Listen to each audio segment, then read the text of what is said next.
Veiled in Moonlight, The Ministry of Curiosities, Volume 8. Written by C.J. Archer.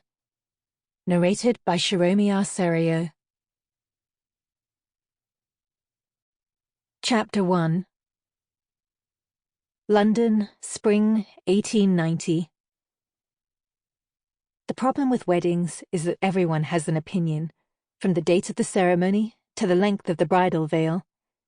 In the 2 months since Lincoln and I announced our engagement, I'd been inundated with advice from the Litchfield Towers household. Even Cook insisted the wedding cake be topped with an effigy of both Lincoln and me made from sugar. Apparently all society wedding cakes sported outlandish decorations these days.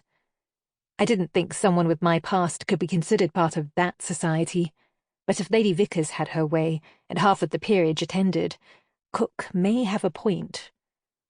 Not that I would yield to Lady Vickers on the issue of the guest list. I would not have anyone at my wedding I'd never met in person. It was bad enough that Lord Gillingham would be there, but his presence was unavoidable since I liked his wife.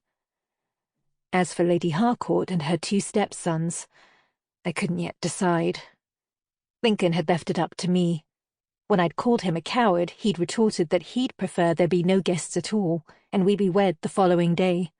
It was impossible to argue with him after that. Seth and Gus bickered over who would walk me down the aisle, and occasionally tried to bribe me with sweets or gifts until I put them out of their misery and asked both. The truce lasted less than a day, as they took issue over who would walk in the traditional father of the bride position at my left. Lincoln tried to act as a peacemaker of sorts by giving them quelling looks, but unfortunately, neither man found him as frightening as they used to.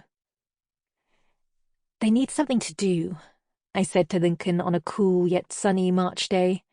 He had suggested we take a turn in the garden to admire the daffodils bravely poking their golden heads through the cold earth. I'd readily agreed to walk with him, partly to get away from Seth and Gus, and partly because I wanted to be alone with Lincoln. Despite living in the same house, we rarely saw one another privately. According to him, we shouldn't be alone until our wedding night. Even our outdoor walks were restricted to areas of the garden that could be seen from the house. "They're irritating when they're bored," he agreed. "I'll set them a task. Their injuries have healed and there's work to be done." He slipped his arm around my waist, drawing me to him. "Are you warm enough, Charlie?" "No. Hold me closer." "Liar," he murmured, but tucked me tighter to him. Sample complete. Ready to continue?